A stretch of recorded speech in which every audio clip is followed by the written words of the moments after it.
April has come to an end. May is upon us. So I'm going to stop and rank all the movies that I saw in the month of April, ranked from the worst to the best. Let's go.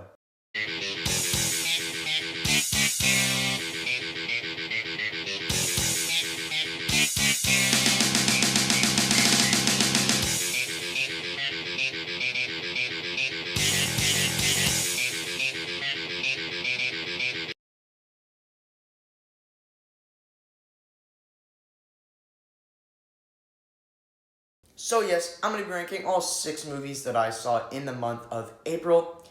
Now, if you've been watching my previous videos that I do when I rank every single movie I saw in the month, specifically this year, not in 2024, because, yeah, I started my YouTube channel at the beginning of 2024, but we're talking about the first 3 months of 2025, and yeah, they sucked. January, we don't really need to talk about it. Don't expect anything good from that. We got one good movie from January, but still not a good month. I'm not even surprised that I saw 3 movies that month. But February and March, I saw 3. And I promise you, I did not plan this. But yeah, I saw 3 movies every single month. January, February, and March, which is just crazy. And February and March, before they started, I said to myself, 100% I'm going to be seeing 4 to 5 movies that month. Guess what? I only saw 3, so that was very disappointing. And yeah, I thought 2025 was doomed, seeing January, February, and March. But yeah, with all that aside, though, April was a great improvement over those and a great month overall. I saw 6 movies, 3 movies addition to that. That was just a great improvement to myself. And yeah, I saw no bad movies this month. Like, I'm so happy about that. No bad movies. So, yeah. Also, remember, my list is not the right list. It's just my list, and I'd love to hear your list in the comments. Share a ranking of all the April 2025 movies that you saw. Without further ado, let's get to the ranking. Last, a Minecraft movie. Now, as I said before, I saw no bad movies this month, which is pretty surprising. Just a Minecraft movie was like the weakest out of all of them.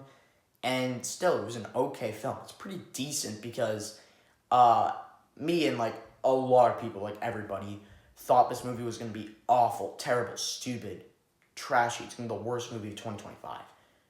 But no, it was an okay film. It was fun. It was kind of enjoyable. And I did not expect to say those words coming out of the theater. But yep, I did.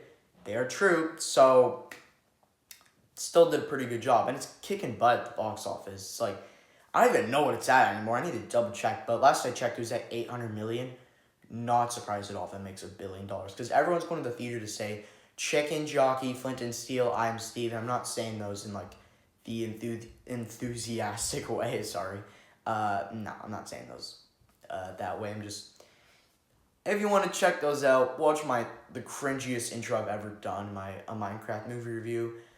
But, yeah, everyone was going crazy in the theater, like throwing popcorn at the screen and stuff. I don't know what this movie is doing to people, but yeah, it's doing that kind of stuff. Yeah, like I think one time the police had to come. Holy crap, this is going crazy. And now I think they opened a theater because they banned it. And like if you're going to see a Minecraft movie normally, they banned it by like throwing popcorn, whatever Jack Black says, chicken jockey. So now they made a theater where you can throw popcorn. If you're okay with getting hit with popcorn, drinks, all that stuff, candy, then you can go see that. But yeah, anyway, the performances in here, you can tell that the director of Napoleon Dynamite did this because he has that Napoleon Dynamite humor in this. Obviously, Napoleon Dynamite is a better film than a Minecraft movie, but still, it has that kind of same humor here, and you can tell. Jack Black and Jason Momoa carried in this movie. They were both hilarious, and I did not expect to say this. I thought they'd just be stupid. No. They're hilarious. Jack Black is getting easy paychecks here. He's not even acting. He's just playing Jack Black, wearing a blue shirt, and saying all the cringy quotes. Yeah, that's literally all he's doing. Jason Momoa, he's actually probably the best here because he's actually acting here, and he's playing like this loser video game guy who's run out of money. He's losing his place. he's getting evicted soon. All that stuff. So he actually did the best here. Emma Myers, she was alright. She played this big sister, like, she's fine. The kid was so annoying and stupid, man. Like, get out of here. Don't boss Jason Momoa around. Like, he's being funny. He's being good here. And then the kid's just ruining it all. So, if he wasn't in this film, I'd be more happy. And, like, that tater tot launcher, oh, get out of here with that, man. Like, nobody wants to see that. Like, go back to, like, the more OG stuff. We don't need modern tater tot launchers that are pushing zombies off buildings. That's getting stupid. But yeah, most of the characters are dumb, but we still get Jennifer Coolidge dating the villager who learns to talk, so that was pretty funny. But yeah, overall, like, I gave this a 6 out of 10, an okay but enjoyable film, and I can't believe I'm saying that. But yeah, just kind of a decent movie. In 5th place, The Amateur. Now, I didn't do a review for this movie and one other movie on this list I'll talk about a little bit later. I didn't do reviews for them because I was too busy at the time. I saw this one over my birthday and Easter weekend, so I didn't really have time to do a review for this movie because I was too busy. So yeah, that's just the reason why I'll be talking a little bit longer than the other movies with this list, just because I didn't do a review for it. But anyway, The Amateur. I was really, really excited for this movie. Like, I wanted to love this movie because of the premise. Like, it follows a computer nerd whose wife dies in a terrorist attack from these 4 people. So then he decides to hunt down and kill all the terrorist people and track down, like, who the real killer is, like, the boss of the terrorist attack, and, like, who really killed his wife. That sounds great. It's actually based off a book. And I think this is actually a remake. Because I was just doing some searching and I saw a movie with the same name, watched the trailer, had the same premise. Maybe they're 2 different films. I don't know, but it kind of seems like this is a remake. Anyway, but, yeah. Wanted to love this movie. We got 2 great performances here. Rami Malek and Lawrence Fishburne. They're both great. Rami Malek is really good at playing this computer nerd. Then he turns into this, like, really cool skill guy, and he's trying to learn these fighting skills. But then he actually used his, like, tech nerd skills to use here and kills people in creative ways. So, Rami Malek, really good. Lawrence Fishburne, not even surprised he was really good in this movie.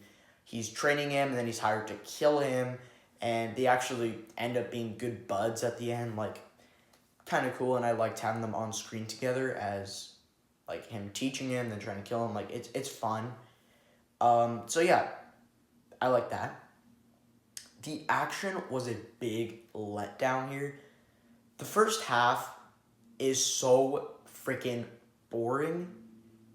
Like, honestly, I'm comparing this to the Accountant, not the second one, but the first one. They're both really boring, like, first halves of the film. The second half, good stuff, but the first half of The Amateur and The Accountant are just both really boring and just nerd stuff, and just, yeah. Like, they could have shaved off, like, literally, like, 40 minutes of the film, and I think I probably would have liked this movie better, but they didn't. So, yeah. I don't know, man. Like, he's just, because after his wife dies, which is within, like, the first 10 minutes of the movie, he's just searching up, finding ways, like, what to do, finding ways about these, like, his bosses, who he actually works for, like, finding stuff about them, tracking down his killers, all that stuff. Yeah, you can do that, but you can do that in 8 minutes and get on it.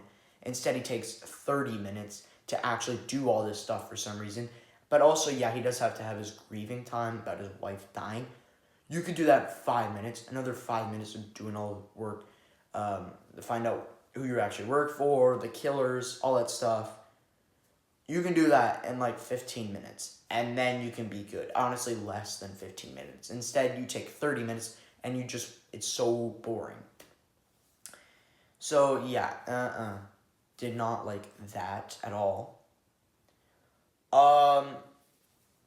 Once the action does kick in, sorry, yeah, but once the action kicks in, It's honestly not even that good. The kills are very creative, but the trailer did spoil them. I did not like that. It spoiled the pool kill where he has the remote, and the guy doesn't tell him like who really killed his wife. So then he presses the remote, and the guy dies because it's a glass pool, and it's hovering like a very tall building. So then he dies from that. Trailer spoiled that. Also, like this bomb kill at the end of one of the other guys that he kills. Like, bro, the trailer just spoiled that all. I would have liked that, but then I was just expecting that would happen. There was one that it didn't spoil, which is like could have been creative, but then that just blew it, because like this girl, he like traps her in this like room, locks her up, and then he like puts his like gas in to choke her. And that could have been cool, but then eventually he decides to let her out, and then she makes a run for it, and then she just gets hit by a car and dies. That was ruined there. But yeah, so we get some cool chase scenes with Rami Malek being chased by Lawrence Fishburne. Okay, cool stuff. Um, that's really it. Honestly, that was like kind of my positives there. And then how the film ends really pissed me off, because the film ends where he finds out because he killed 3 of the terrorists, but there's one left. That's the guy who actually killed his wife. And it's like this older guy, and then he decides, like, he talks to John Bernthal, and again, John Bernthal was wasted. He should have been, I actually wish he was one of like the main terrorists. Instead, he was just like a friend. I guess he needs help with his homework. And he's got less than 5 minutes of screen time in the entire film. It's like he was filming The Accountant too, and then they just grabbed him and said, hey, for a day, for a couple, like, I don't know, like $1,000, you want to come film a couple scenes with us for The Accountant? Or, sorry, for The Amateur? And he agreed. What? Like, bro, make him one of the main terrorists, please. So, yeah, he was wasted. But anyway, back to the final act, or final scene. Sorry about that noise. I don't know what people are doing up there. But anyway,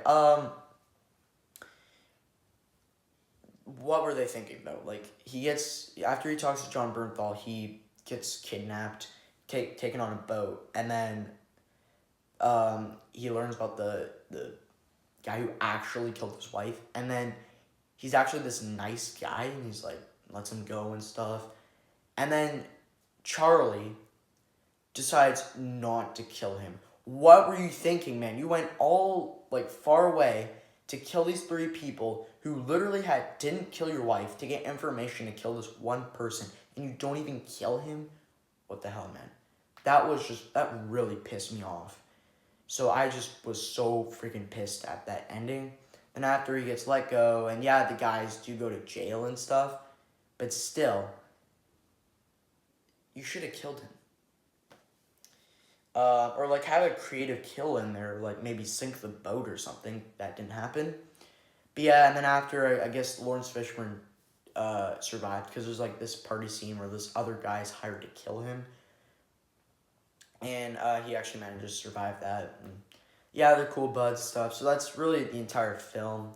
Or like, not the entire film, like, yeah, the film was it was good. I'd give it a 7 out of 10. It was a good movie, but it was pretty disappointing. And it's probably a movie I would never watch again, because the film's like a 2-hour and 20-minute movie. So it's a movie I would never rewatch because of how long and boring it is to actually kick in with the action. So, yeah. In 4th place, Drop. Now, I think there's a pretty decent gap between The Amateur and Drop. The Amateur is a good 7 out of 10, but really disappointing film.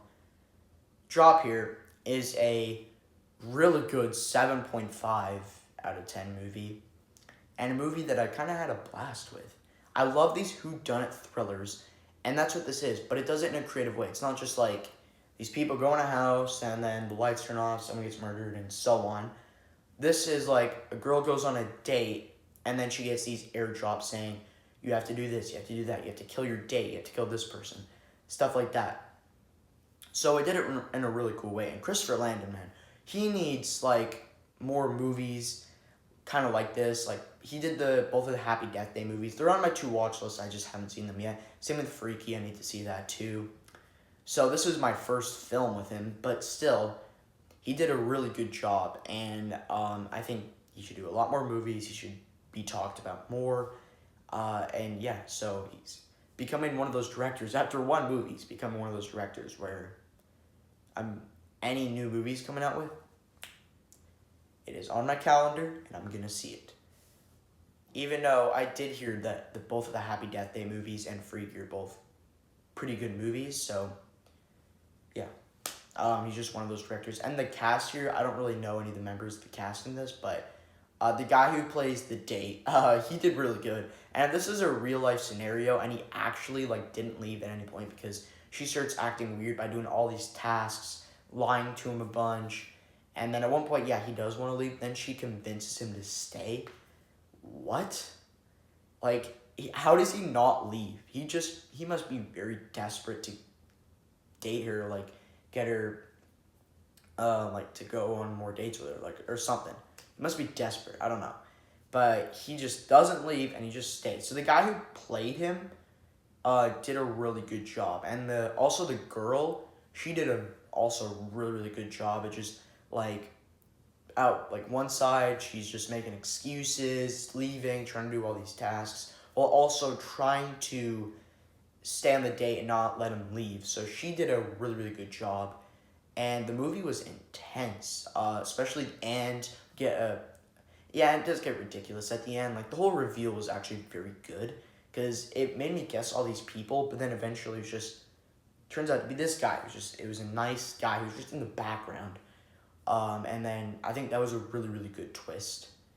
And yeah, and I like how it doesn't go in deep about all these people's pasts and stuff.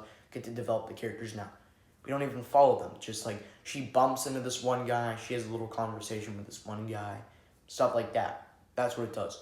Really good, and honestly, I want more movies like this, and it sucks that we don't get enough of these whodunit movies. But yeah. This is just a really, really good movie, and I'll be watching this a lot. I gotta show my family and stuff about how cool and good this movie is. And yeah, it's not gonna be top 10 of the year or anything for me, but still a decent and really good and clever whodunit movie.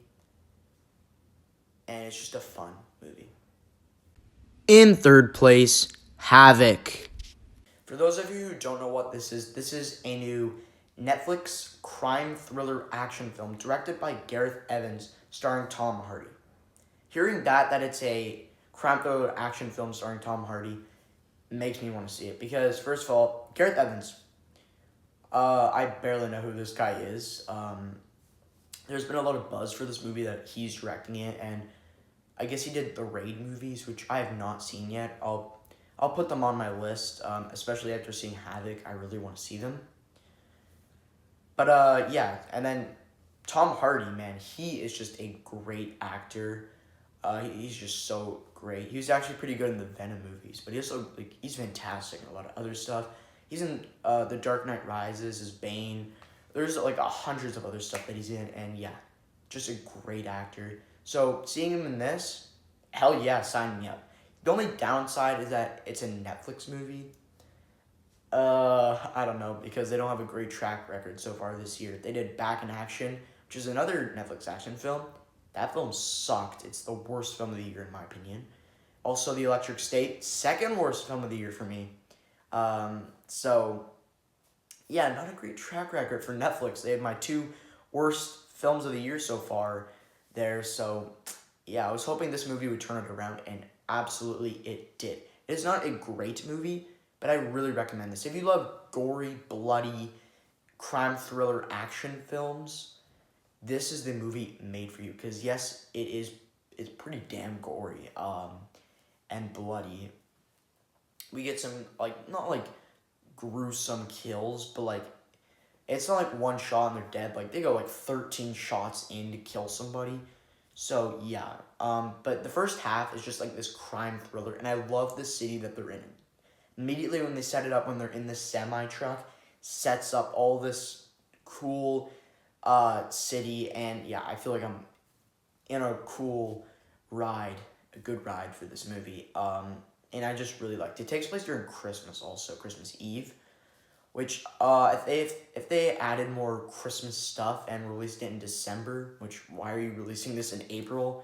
Release it in December, but they had more Christmas theme in it. This could be a great Christmas film that I would watch every year.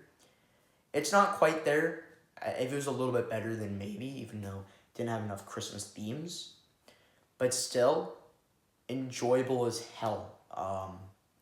Just a blast. It's not the best action film of the year. I can just say that right now. But still, the action was really good in this film. There is that club scene, which actually I think is the worst action scene, because how confusing and so much going on there is. Like, there's like five, like, I don't even know, not even five, like, there's 20 guys coming over at Tom Hardy. Like, how are you not dead here? I understand you're a really good fighter, but how are you not dead? And, like, it's so confusing. It's just following this one guy. He dies. Like, I didn't even understand what was going on anymore. So the Fight Club, no, get out of here. And that's probably what prevents me from, like, saying this is a great movie, because of, like, the Fight Club scene and how confusing and, like, weird and all the stuff that's going on. Like, I just couldn't handle it. And, like, not the gore. I love gore. But, like, just how there's, like, 20 guys going after this guy, then that guy, then, like, holy crap, calm down there. But yeah, little ridiculous there. But the other action scenes, pretty good. We get that cool little semi thing where they throw a washing machine at a police car. We get the ending one where this cabin. That was a nice one. It's also kind of ridiculous because how are you not dead when there's, like, a bunch of guys with ARs coming at you? How are you not dead? But still, I liked it. It was awesome. I had a blast, and it's just a hell of a ride. Really, really enjoyable. And I actually really enjoyed that crime thriller where Tom Hardy's a detective. He's questioning all these guys, and he's going around town and stuff. I love those kind of movies, and that's what it is for the first half. So yeah, but then it goes all out in the second half with the action. So yeah, but I really like the crime thriller part. Action, still awesome, but, like, I wanted more of the crime thriller, even though we got an hour of it. Like, I wanted the action to win and, like, be more of an action movie, but the crime thriller part was actually kind of better, and I really liked the whole detective part, so that was the better part, but the action was still really good. And if you like ridiculous action, this is the movie made for you. So, yeah, just a hell of a good time. Really liked it. This is a movie I would like to rewatch. It's just one of those movies I put on to get some ridiculous enjoyment, and it's just one of those movies. And honestly, can't believe I'm saying this, because, yes, this movie actually, like, I wasn't so excited for this after hearing all the reviews. They're saying it's just super disappointing. I wanted more from this. And a lot of people are saying that because they had really, really high expectations, because it's directed by Gareth Evans, and I guess people loved the Raid movies, so they're just so hyped for this movie. And then after hearing the reviews, I was just like, okay, I'm not that excited for this. If it's just a stupid, ridiculous action film, then maybe I won't be that excited. And then I checked it out, and I was actually happy with it.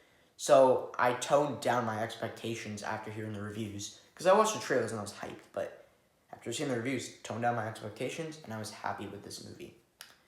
So yeah, movie I would check out a bunch. You should check it out if you love gory, bloody, crime thriller, action movies. This is just your movie. Go check it out. And if Netflix keeps going with this, after Havoc, we have Fear Street Prom Queen, and so on. We get Netflix cooks up here with the rest of the year, because we got some pretty damn good movies and shows. Then this might be Netflix's year, the best year for Netflix. And maybe half of the best movies I saw this year were Netflix movies. So, hey, we'll see. But, yeah, go check this movie out. My runner-up, The Accountant 2. This is actually my second favorite film of the year. I had an absolute blast with The Accountant 2. If you saw my review, yeah, I think the first one is a very overrated movie. It's still good, I'd give it a 7 out of 10, but it's nowhere near great. Like, people saying I love it and stuff. Like, have your own opinion. 100%. I love chatting movies. Tell me in the comments. But I think just a little ridiculous. And, like, the action was good, but half the film is just nerd math equations, all that stuff. And, yeah. Honestly, I'd rather watch the first half of the Amateur, because at least there's like computer stuff going around that I kind of understand, and it's kind of more like, it's still like boring as hell, but like still I kind of understand. When The Accountant, no thanks.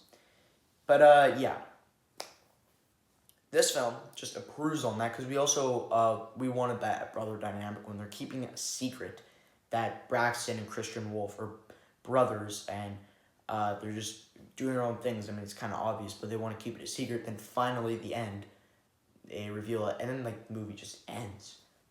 So, I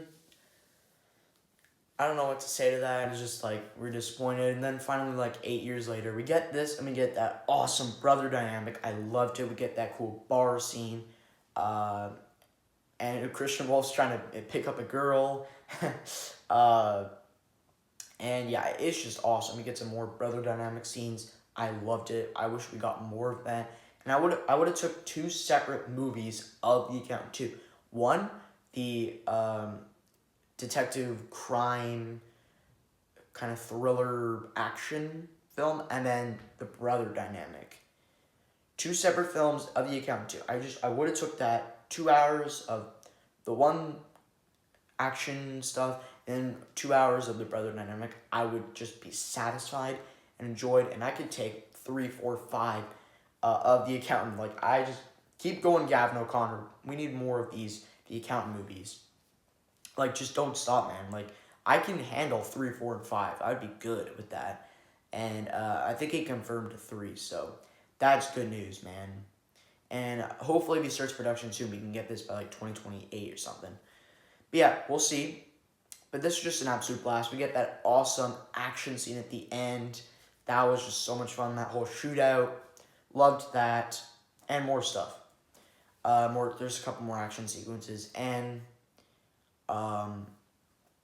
there's a couple more, there's a bunch of detective stuff. And there's a little pointless stuff where they're questioning girls in a motel room and all of that. But still, there's some cool detective stuff going on and solving the pieces of the puzzle. I really liked that and enjoyed it. That's kind of one of the main reasons why I go to see these accountant movies. But yeah, really, really had a blast with this. I wish J.K. Simmons didn't die right away, even though... actually, you know what? Take that back. I was fine with that. He wasn't that good in the first film. He was just like a meh character. He's a lot better in the Spider-Man movies. Honestly, I'd rather watch him in Red 1 than in the accountant movies, just because he's like a meh character. So I was just fine when he died. He's just not a big character, honestly. But we get a cool action sequence at the start. But my main problem with the movie, other than like it should have been shaved off like 20 minutes of the film, but still like a great movie. But Anna Kendrick wasn't in the film, and I guess she wasn't in because she they never asked her to come back because she had like no relevance to the whole premise of the movie, the whole plot details, twists, whatever. She just had no relevance and didn't need to be there. Bro, Christian Wolf also has no relevance to Ray King. What are you doing, man? He has no relevance. He didn't even really know that guy that much. So why is he here? Just because he got called, he goes back in there. Why don't you get Anna Kendrick? She'll be fine. Why'd you call Braxton? Like, honestly, man, it's not a big deal if she's there. So she better return for that third movie because she's a great actress. I need her in more stuff. So we better see her in The Accountant 3. But yeah, just a great and enjoyable film, and my second favorite of the year. But in first place, Sinners. I don't even need to talk about this movie for long. I just absolutely love Sinners. Like, oh my gosh. Like, I remember hearing the buzz for this movie that it's the best of the year, which that's not really a big compliment. This year's not been very good. Until April, this year was horrible. But yeah, April really spiced things up. But anyway, I also heard it's one of the best of the decade. It's one of the best horror films of all time. Checked all of those boxes, honestly. Uh, Best of the year, 100%. It will be in my top 10, probably top 5 at the end of the year. This is just like an amazing movie. Holy crap, I love this movie. It is just so freaking good. Ryan Coogler cooked up here. And also, one of the best of the decade. It's in that top 20 of the decade. Cracking into that top 10 soon, honestly. It's one of my favorite of the decade, 100%. And probably one of my favorite horror films of all time. I didn't think I would say that. Come on. It's probably going to be up there. And yeah, I'm not like the biggest horror guy. Like, I will not see any horror movie that comes out. It most of the time needs to be a slasher film or something that really catches my eye. And Sinners 100% did that. It's not a slasher, it's a vampire film. I love vampires, so that's one of the main reasons why I checked this out. Also, I love the vibes that it's giving me, all that stuff. But yeah, anyway, just a complete blast of a film. There's like that action sequence at the end with Michael B. Jordan with like the Tommy gun. He's killing all those guys. Holy crap, that was awesome. I loved that scene. And like that one action scene just was glorious. I'm just playing, but I mean it was. But anyway, all the vampire scenes, I was a little disappointed. I kind of wanted more with the vampires because it takes like an hour to when they're like recruiting all these people to the party, and we just get they're introducing all the characters, showing us a bit more of them. And yeah, it was kind of smart. I don't know if you had to take an hour to do that, maybe 40 minutes, but still. And I was expecting just a fun vampire film, Western vampire film with Michael B. Jordan and Haley Steinfeld. But actually, I didn't think that it would focus on this really like cool music and the whole culture of this music and like the blues music. And it did that, and I loved it. Honestly, like, holy, that was incredible. I was just like in shock after I walked out of the theater. I was like, vampires, that was amazing and all, but like the music that's used in this movie was really good. And yeah, the score of this movie is great. The soundtrack is a banger. And even that one song that they sing when like they're visioning that the place is melting down and stuff, that was just really, really cool. But the guy who played the main vampire, honestly, he could be Oscar worthy. He was just incredible. Same with Michael B. Jordan. He could be Oscar worthy. And I'm probably just playing myself. I don't know what's wrong with me, but my mind's just playing tricks. I don't care, man. They both were incredible. Michael B. Jordan as twins. The main vampire, even Haley Steinfeld was hilarious and incredible. But she wasn't hilarious. I don't know why I said that, but she was incredible as this character is Mary. And man, like, Sinners and The Accountant 2 are on my Blu-ray buy list. Once they come out to home video, I'm buying it. It's going to be in my shelf back here. Yeah, I'm going to be watching it for years to come, bro. It's like, holy crap. This movie's incredible. If you haven't seen it, just go check it out in theaters because it's just a must-see in theaters. I might even go again. And it's also, like, it's cooking up at the box office. I don't even know what it's at. I have to go check. Yeah. So yeah, thank you guys for watching. Make sure to like and subscribe. It would really help me out. And I'll see you in the next one.